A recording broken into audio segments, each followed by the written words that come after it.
Pilaitė – niekuo neišsiskiriantis Vilniaus miesto mikrorajonas.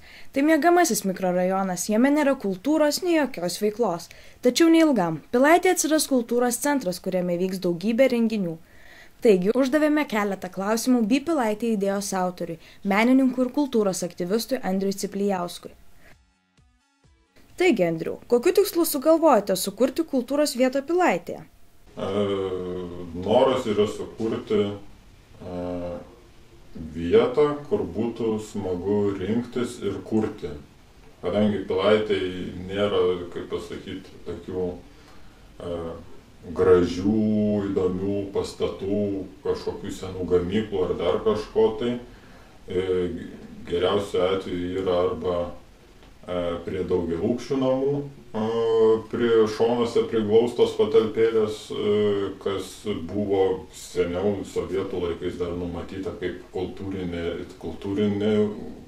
kultūrinės vietos kūrimui, bet dabar tose vietos yra paprastai užimtos arba medicinos įstaigų, arba šiaip kokių įstaigų, tai praktiškai tokios vietos kaip ir nėra. Tai tada beliko vienintelis kelias, reiškia sukurti patiems kažkokią tai atraktyvią vietą, kur būtų galima ir kurti, ir pasibūti.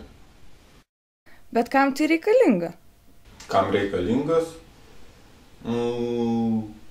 Manau, kad jeigu taip pažiūrėsim į šitą reikalą šiek tiek plačiau, tai kodėl mūsų muziejai ir galerijos yra tušti, nors vyksta įdomios parodos?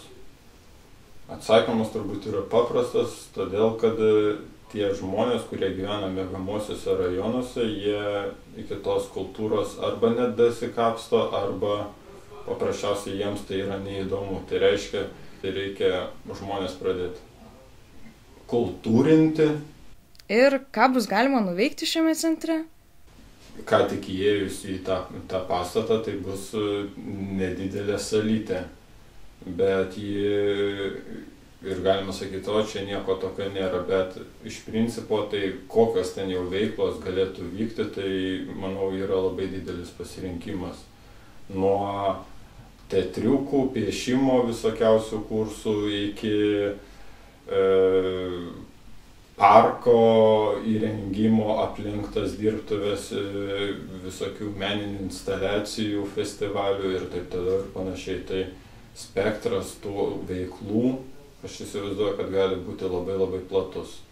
Aišku, tai nėra orientuota į masinius renginius, tai yra daugiau orientuota į nedidelius susibūrimus, bet to ir reikia šitoje vietoje.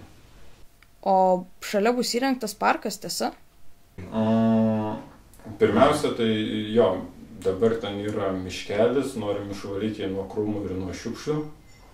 Ir aš įsivaizduoju, kad ten turėtų būti ir galėtų būti ir teatro scena po atviru dangum, ir laikinos šviesos instaliacijos ar kažkokios kitokios instaliacijos. Gal turėtų atsirasti ir suoliukai, kad paprasčiausiai ten galėtum ar su vaiku, ar šiaip pasėdėti ir praleisti smagiai laiką.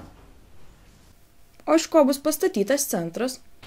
Bus naudoti jūriniai konteineriai, bus šildinama šiaudais, norim įdiegti be vandens tualetą, norim valyti lietaus vandenį, nuotekas valyti.